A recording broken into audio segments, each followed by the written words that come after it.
Western civilization is moving closer to a point of irreconcilable, unstable equilibrium, as frighteningly increasing numbers of people trust nothing.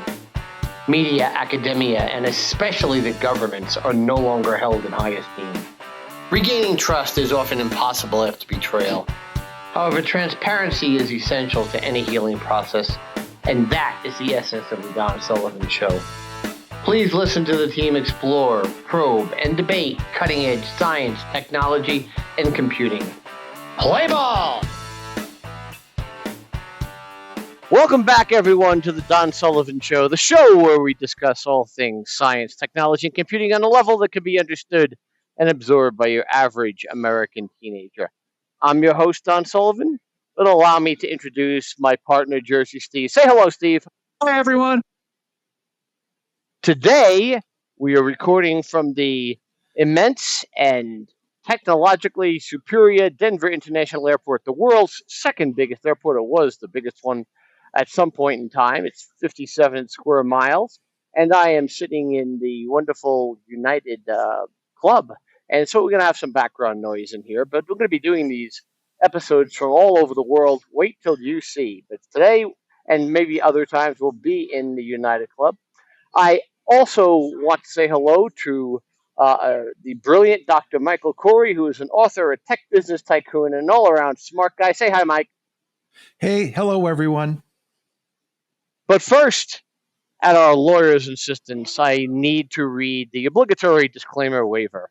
So all statements by the hosts and guests on the Don Sullivan Show are the personal opinions of the host and the guests, who all agree that the following content is the property of Xanalytics LLC to be used publicly and exclusively on the Don Sullivan Show. Everybody agree? Great. Let's go. Let's go on.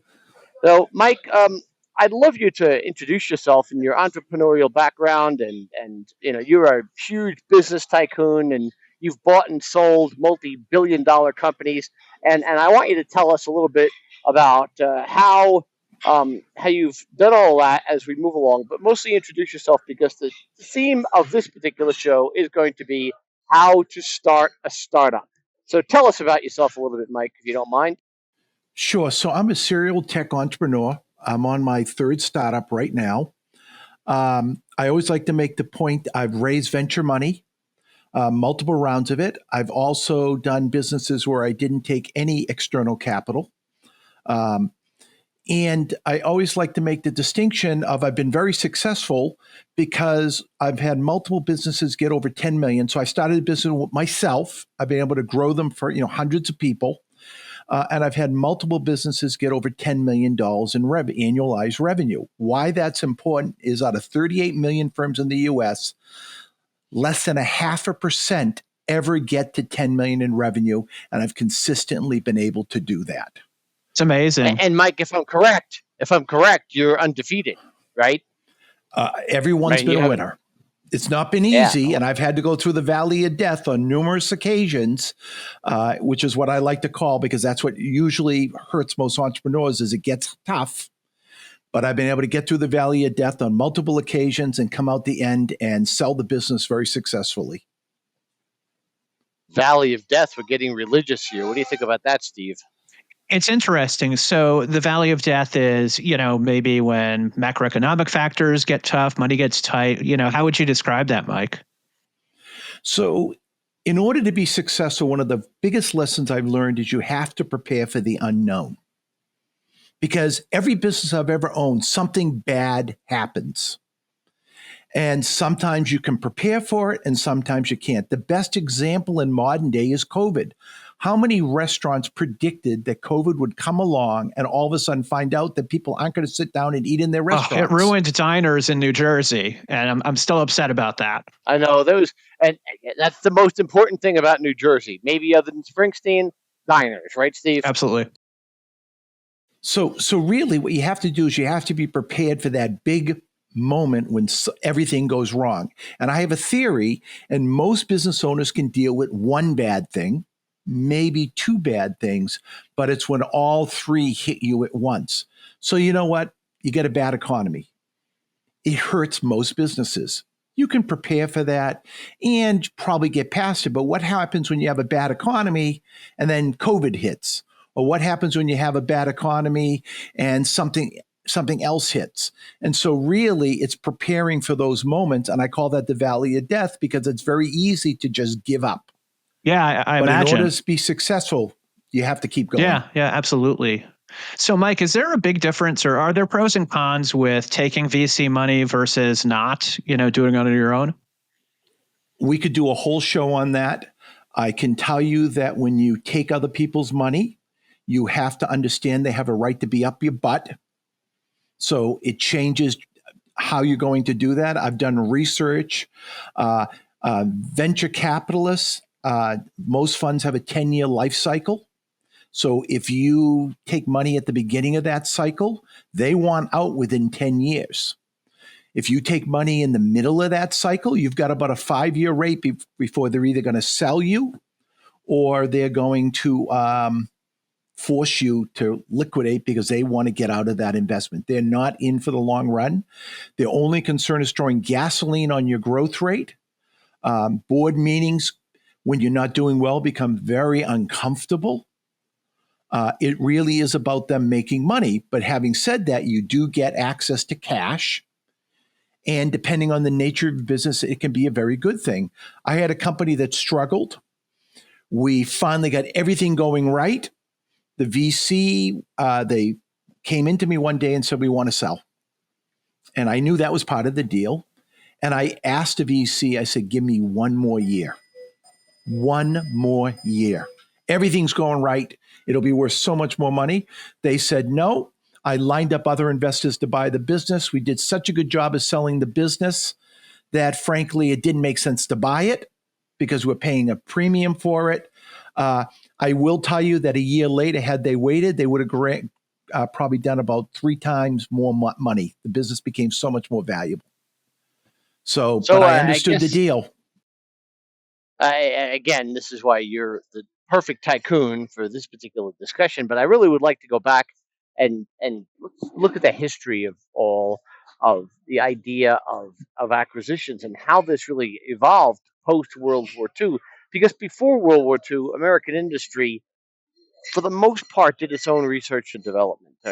Obviously, we all know about Bell Labs in New Jersey and many other institutions that developed on their own.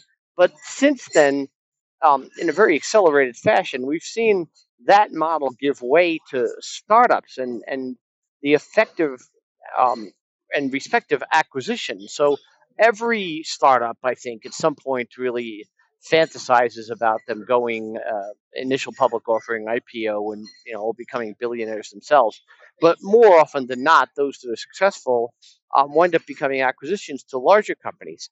How do you think that happened? Why do you think that happened? And why do you think that's so successful, Mike? It really is about mitigating risk. And so you look at these early companies, and let's look at Oracle, right? 40 years of work on Oracle. Oracle in the early days did phenomenal. Do we have to? Well, both of us spent a lot of time at Oracle, so we'll do that. Okay, go ahead, Mike. Oracle built phenomenal technology, right? Yeah, they did. Yeah. You really can't knock Oracle. Makes a great database engine. They make great technology. But as a company, my book on Oracle on VMware says that Oracle and the VMware vSphere are the 2 most important pieces of software ever created. Sorry, Mike, didn't mean to interrupt you, but had to put that plug in there. No, shamelessly. I totally get it. Being an author of multiple Oracle books myself, I love the technology. But does it really make sense to risk all that money when you can just let somebody else go do it and you can swoop in and just buy it? And at that point, it really is a very American idea, isn't it? Go start your own thing up and have somebody else pay you enough to live on it for the rest of your life. You've done that multiple times. How do you do it? How do you start a startup? What's the first thing you do? So if somebody said to me, so first of all, there's a difference between a must-have and a nice-to-have. So if you're going to start a business and it's a nice-to-have, I would probably tell you, think twice. So you really got to focus. And the second thing is you got to say, am I solving a pain point? Because if somebody's in pain, they'll pay what it takes to fix the problem. And once you've got that idea, I would tell you, go try to sell it to somebody. Before you go build the business, see if you can get somebody to actually buy it, because that's further proof that you've got something that really makes sense. So you model it out, right? I mean, that's where does that idea come from, though? I mean, Steve, if you want to create a diner, since there is a dearth of them now, since so many went out of business in New Jersey, where do you come up with that idea to begin with? Either one of you guys. I'll be honest, as an entrepreneur, I see ideas all the time. The question is, does it make sense for me to do this idea now? So I give you a great example. I had a company, we were doing high-end internet websites. I had one of the top web designers in the world working for me.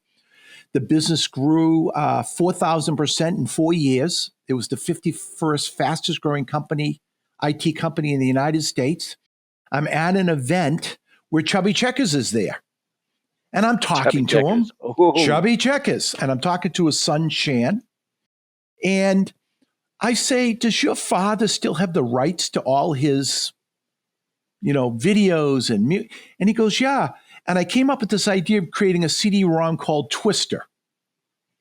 And I'm talking to the son, I'm talking to Chubby, and saying, would you be? And I'm thinking, I've got the web designers. I mean, I could pull this off. I get back to my company. I'm talking to the people at the team, and the management team's looking at me like, what? And then all of a sudden I get a call from Shan, his son. His father's interested in how can we move forward. And what I realized was I could do it. I think people would have bought these CD-ROMs at, $29.95 a piece back then. But my God, CD-ROMs. We're aging ourselves, Mike. Maybe not you, Steve, but we're aging ourselves. CD-ROMs. CDs. Go ahead. But my point is, I had a business growing 4,000%. What the hell was I focused on? This was not a good use of my time. And so I would argue that I see opportunity all the time. I see better ways to doing things. It's about being selective. It sounds like you got to pick your battles, pick your opportunities. There are good businesses to get into and bad businesses to get into, right? Don't worry about the competition. Along those lines, Mike, let's get into the weeds a little bit here. As you grow even a little bit, you obviously have to convince other qualified people to come be part of your endeavor.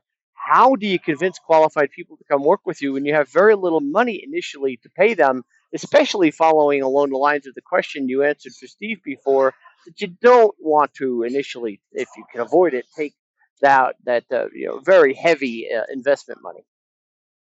So there's different strategies for bringing people into an early stage. Sometimes it's about the work and changing the world.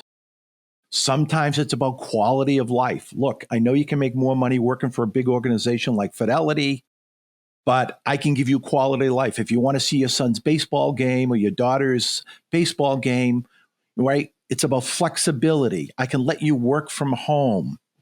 It's about selling them on your vision. Become an issue. Yeah. So all of a sudden, 2 years ago, that was no big deal. Now it's a big thing again.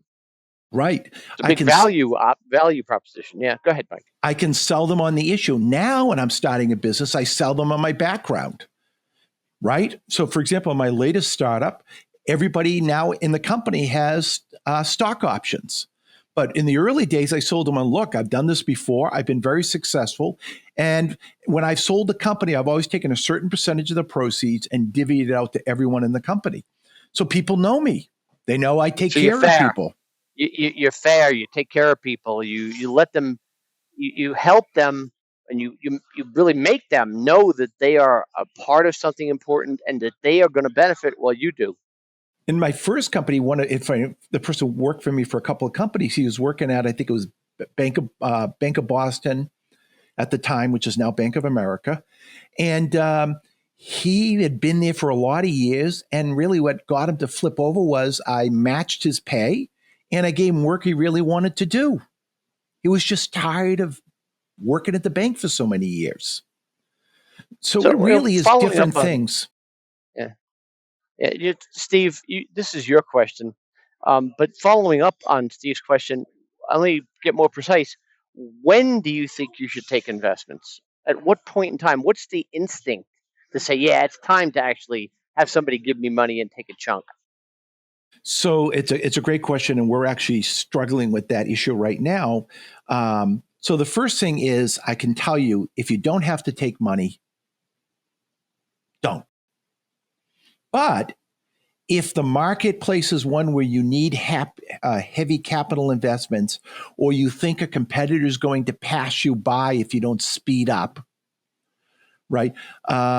Or maybe the VC brings some connections, like you talked about Shark Tank earlier. Maybe they can open up doors for you, right? Then there are good cases for taking money, but you have to understand the deal. In my current company, we keep, and by the way, let's say you want to take money. How long do you think it takes, Don, to raise money on average? Having done it multiple times. I have never done it myself, and so I don't really know, but I imagine 4 or 5 different meetings with big presentations and really convincing very, very savvy people, whether in Silicon Valley or anywhere else, to give you a chunk of their investment money, whether it's a company or individuals. So, first of all, the first thing you have to understand is they're all one. If you can get the meeting, right, they're going to take a meeting. Whether or not they have money to invest in you, they're going to take the meeting if you come in with the right qualifications, because they don't want to make sure that they piss you off if you're the next Google, and now all of a sudden you're going to subsequent rounds, right? You won't even invite them to the table. What's around, in general, Mike? What's around for the audience here? What's around? Well, it really is different things. So first, I would tell you it takes 9 months to raise money. If you're lucky, 9 months. They're not in a hurry, because if all of a sudden you're going to lose a step or things start going downhill a little bit, they're going to use it to leverage price. So your valuation is going to go down. So the VC are never in a hurry. So you have to understand, and while you're raising money, you better make sure that that business is doing well, because if it has a hiccup, it's going to hurt your valuation. So you really have to say, do I have the bandwidth and do I have the need for this capital? And will it make a difference at the end? So I think you meant by rounds is each time you go back and ask for more, A, B, right, C, D, and so on, right? Yeah. So the VC, by the way, that's another great point. They don't want a one and done. They want to know that you're going to need more money from them. So they want to give you, if you raise the money, they want to know the subsequent rounds. And they've got money set aside because they want to keep putting money to use with the winners. They might invest in 10 companies. They only need 1 or 2 to win, and the rest they could care less about. Now, do you schedule when the rounds are? Like when there's, round A, round B, who's deciding that?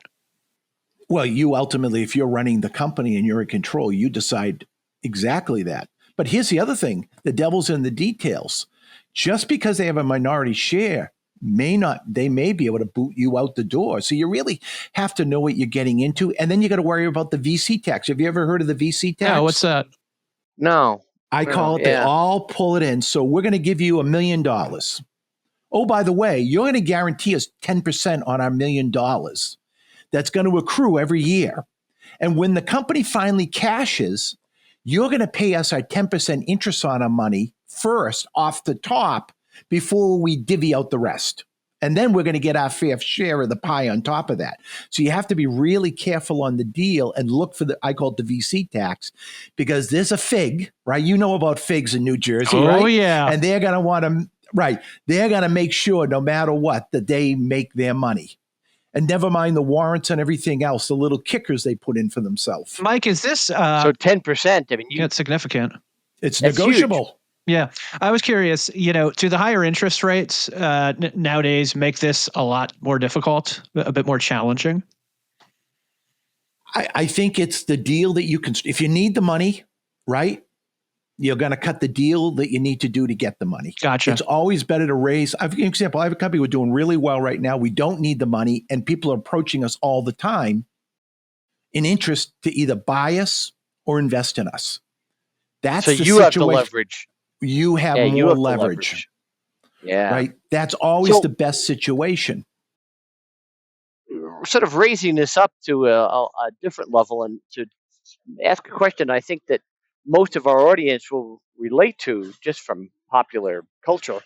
When do you possibly need, if ever, some super qualified partners? So in other words, when Steve and I want to start our new diner, since there are multiple opportunities for diners in New Jersey now, so many of them are gone, when do I apply to go on Shark Tank? So So first of all, it's a good point. I want to go back to the VC raising money. So when you're going to raise money, it's better to raise money in a really big industry where if you get a small part of it, you can be a very big company. It's harder to raise money when it's let's say a $50 million industry and you've got to capture 50% of it to build any kind of value in the company.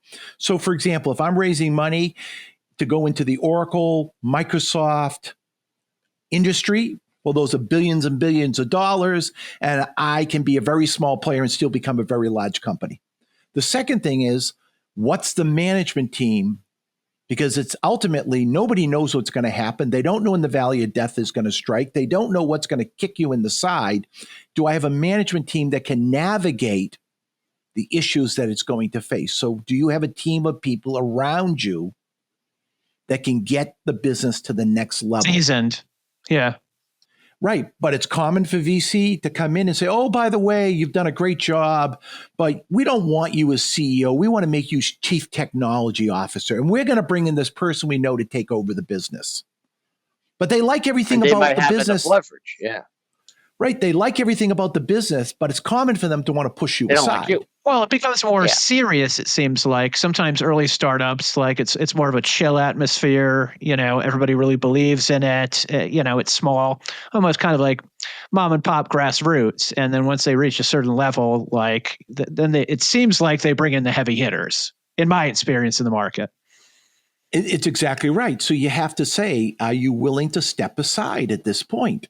And is getting so when enough Steve and I money expand worth our it? diner, the Jersey Steve Diner, when we expand it to huge 5 or 6 different opportunities locations there. and they tell us to leave, then we have to step aside and let somebody who is very experienced in running multiple restaurants altogether to run the whole show. And we just have We to need sit an back old and Greek lady who's been through it. Yes, But the other right. thing, you asked about starting a business. There's two types of businesses. There's a lifestyle business, and there's a business that you're growing to sell.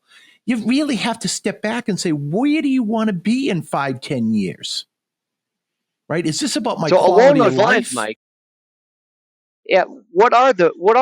this is really leading perfectly into the next question I want to ask is, what is the biggest mistake an entrepreneur can make along those lines?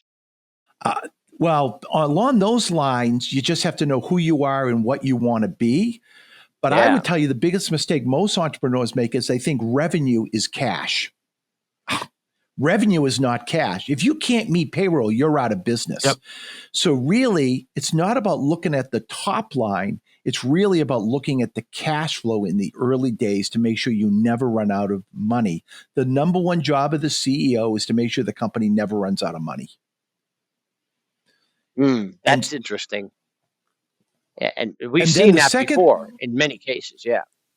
The second thing is really understand cash flow and how fast do you turn cash? Because if you borrow money, there's a cost of borrowing money. So if you don't have to borrow money, right, that flows right to the bottom line. Now, I'll give you an example. One of my businesses, it was common for everybody to bill once a month at the end of the month.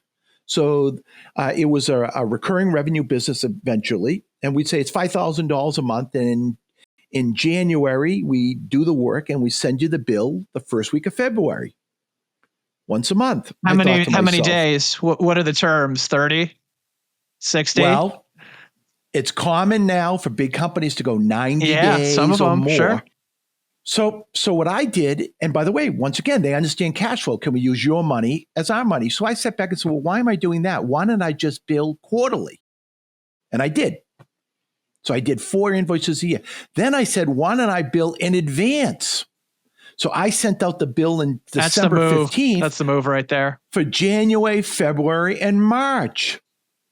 If the average customer is paying in 45 days, I've got my money 45 days in advance. You're not chasing. By the way, you're not chasing money down for stuff you already did. Right. Think about this. How did Dell beat all these big companies that make PCs? Because Dell collected the money before they even built the PC. And at one point, Dell was turning the industry on its side because of the negative cash flow. They were getting money 20, 30 days in advance. And HP and everybody else didn't figure this game out till it was too late, and Dell was dominating. So understanding cash flow and these little tricks are huge, right? Yeah. The more I learn about this, So- it so, does seem Mike- to me like it's not necessarily a game of who has the best product. There's a ton that goes. Just having a great idea, you know. Was Oracle, Don, put your hat on. Was Oracle the best database in the early days? They didn't have row level locking. They didn't have you really think about it. Wait, was Windows, let's pick on Windows. Was Windows the best operating system compared to CPM and Unix? I would, honestly, a lot of people would suggest Windows still isn't actually even an operating system, but that's a different subject for the Don Sullivan Show. So the point is, it's not about it's not about the best technology ever. It's got to be good enough. It's got to solve the problem. So you have, and technologists, especially as a business, and marketing, tech CEOs, lots of marketing, get hung up on the technology, but it's more than that. It's really about understanding the customer problem and how to present that problem. And by the way, you don't knock the competition. You figure out how you're different than the competition and make sure when you're in front of a prospect, let me tell you how we're different, what we do, and go to people where those differences appeal to them. How can we solve your problem? And you're crazy not to participate and be our partner in solving your problem. And it would be the worst decision you ever made not to actually get on board with what we know, what we can do for you. Right. Hey, Mike, let me ask you, aside from the obvious, that is participating and being a guest on the Don Sullivan Show, what is the smartest thing you ever did? So that's a great question. And I guess I'll give you an example of something I did that ultimately ended up saving my company. So I had this company we talked about growing 4,000%, one of the fastest growing companies in the US. And one day I set up a meeting with the commercial lender. Jane was her name, with her boss, to basically show them that the largest bank in New England was offering me a loan at below prime. And her boss is going, well, I can't match that. And I looked at him and I said, you don't have to match it. What I'm telling you is that Jane has done such a good job in my account that as long as she's on my account, you have my business. The minute I'm not dealing with Jane, I'll just go get a better deal from somebody else. And the largest bank in New England already wants my business. Didn't think anything of it. Never told her I was going to do it. I was basically saying, because we were growing so fast, you have to understand we were consuming a lot of cash and constantly going back to the bank to get more money. Now, move forward, the business is getting sold for a lot of money. Got the first 2 employees in the car with me. We're literally basically telling them they're each going to get a check for like $250,000 or $500,000 3 days from now. We get run over by a tractor trailer. Terrible thing. Remember, I talked about everything going wrong. And 5 weeks before Christmas, 5 weeks before Christmas, 20% of the workforce are convinced by the headhunters they don't have jobs and they go to work for somebody else. My bank line, which was a couple of $1 million, comes up for renewal, and I now have to tell the bank that I'm going to lose $1 million. You get it. Everything's going wrong. You're injured as a result of this accident. Oh my God, I'm out of the hospital. We don't know if my partner is going to ever walk again. And I have to go into the bank and demand more money at a better borrowing rate. And if I don't get this line, I'm going out of business. That's scary. That's a lot of stress. I walk into the bank and I basically lay it out on the table. This is what I need. This is what I expect. And I walk out, and the next day you get it. I can tell you, I don't know what happened, but behind the scene, Jane obviously made it clear to the bank that this was a great investment, and if they stuck with us, we would turn. So I can tell you, good karma comes around. And the second thing, and I actually did research on this, I actually, for my doctorate, said, why have I been so successful when so many others fail to get past 10 million in revenue? And what I realized was And it's a good example is at one point the economy was bad, and I'm talking to other owners, and I'm finding out that they're losing their lines because the banks are yanking them. And I said, well, your business in trouble? No, the bank just took it away. I went back to my board at this company and I said, look, companies are losing their line. We need this line. And one of my advisors on my board looked at me and he said, draw out the line and move it to another bank. I go, what? He goes, when the bank's into you for $1.5 million and they don't have access to the money. When your renewal comes up, they're going to renew your line. And I did. And my line got renewed when everybody else was losing lines. And the point was, I said, what I realized and my research proved this was surrounding myself with good advisors and listening. I didn't have to take their advice, but being open to hearing other ideas is a differentiator. And I actually correlated that to overall better revenue performance as one of the benefits. So I can tell you that one of the smartest things I've always done is find really smart people.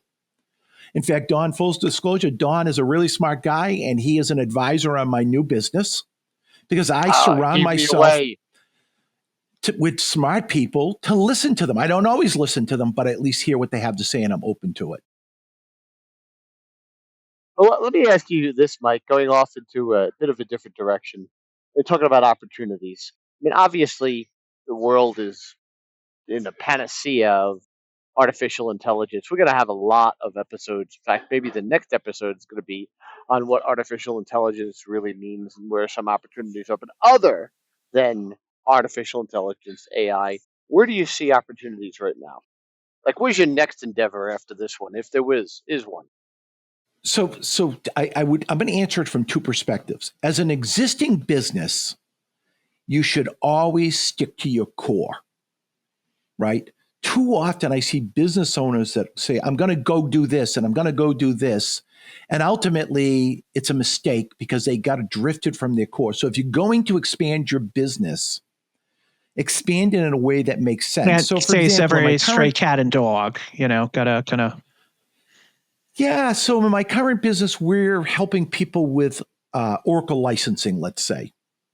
And we've expanded into Microsoft. It's the same business. It's the same process. There's some different things. It's a different problem, though. It's a different problem. Right. But, I mean, but it's core to the business and what it's already doing. And it's a natural extension that makes sense. Yeah. I didn't go out and say, I'm going to all of a sudden go from a service company, I'm going to go build a great product and I'm going to sell it to the masses. Well, selling a product and service are very different things. So I would say to you, as you look for opportunities in your existing business, stick to your core, stick to what you know. And in fact, there's a great book called Back to the Core. It's not a heavy read. Read it. It talks about example after example. It was written by some VC, if I remember right, of companies that got away from their core and then ultimately were forced to go back to the core and realize they were leaving millions of dollars in revenue on the table that was there for them to have. It's interesting. Sometimes when we think of opportunities, we tend to think about the biggest, shiniest thing going on, and obviously there's a lot of investors that see a lot of potential in AI, but there are multimillionaires out there, but people that are obscenely wealthy that invented things like sticky notes and like small, simple things that nobody else, umbrellas to go with your drink, nobody else thought of. So it's kind of it doesn't always have to be this grand, thing. It could be something small that you notice that other people haven't picked up on. And by the way, if you sit back and think about it, you probably, if you go to a space that you know and you think about ways to do it better, but here's the trap, right? Building a better mousetrap doesn't mean they will buy it. And by the way, I made this mistake. I was in the database space, and one of my companies, one of the first companies in the world to do remote database administration. It made sense to me, take my team out of Boston, help companies all over the world. And I went to go sell it, and companies were looking at me like, well, why wouldn't you just, I'll just hire a consultant to come in and help me. And so it begged the question, so how did I get my first customer? The way I got my first customer, which was interesting, was I had to cannibalize so I had a company paying me over $150,000 a year to provide an on-site resource. I said, I'll do it for $50,000 a year remotely. And if it doesn't work, I'll still do it for $50,000 a year and I'll put somebody on site. I had to get that first customer to prove out the idea. I didn't care if I made money on it. Ultimately, I had a better mousetrap, but people were afraid of it because they were afraid to do things remotely. Would it be secure? So you had to embed what we call a proof of concept actually within your working business to make it work. It's kind of jumped. Yeah. Offer the killer deal to like the first customer just to get somebody on board that you can point to. So now I'm trying to sell this and it's not working because I got to educate the customer why it's a better mousetrap. And I spent 4 years educating the customer. And then one day I turned around and IBM entered the space, WinPro entered the space. All these big companies entered the space using an arbitrage model, which is I have people in India that paid a lot less to can do, right? So my point was, the mistake I made, I would have been better off just waiting for the marketplace, right, to adopt the idea and then taking all the money I personally invested to prove out this idea. I was too early. I built a better mousetrap, but the world didn't understand. Timing seems to count for a lot. Number one reason of success for any business, timing. So given that, Mike, I want to end with this one question, and maybe Steve has some more to add here, but let me ask you, what is the most important thing or things for the aspirant kingpin future business tycoon such as yourself to not lose focus on?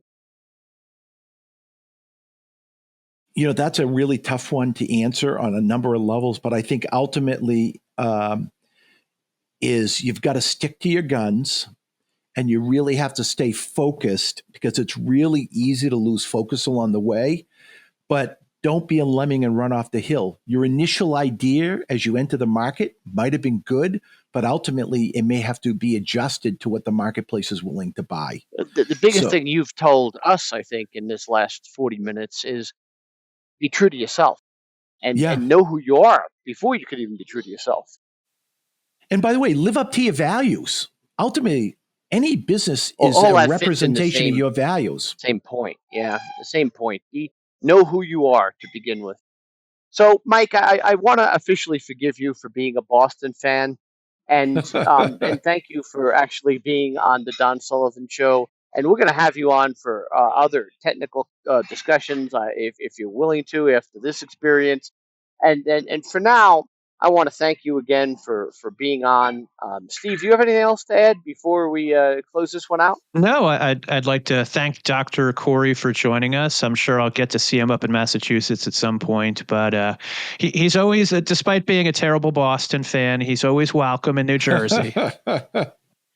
Yeah, we do go to Fenway Park every now and then to have, I fell in Fenway with you, Mike, right? And they put me on the screen and made fun of me when I was wearing my Yankee hat. So, I do forgive you for all of that. All right. Thank you both. So we're going to be done. We're going to close this one out here. Thank you, Michael. Thank you again, Jersey Steve. Thank you, everyone, for listening. And please tune in again and download again. And remember, folks, all at bats are situational. See you soon, folks.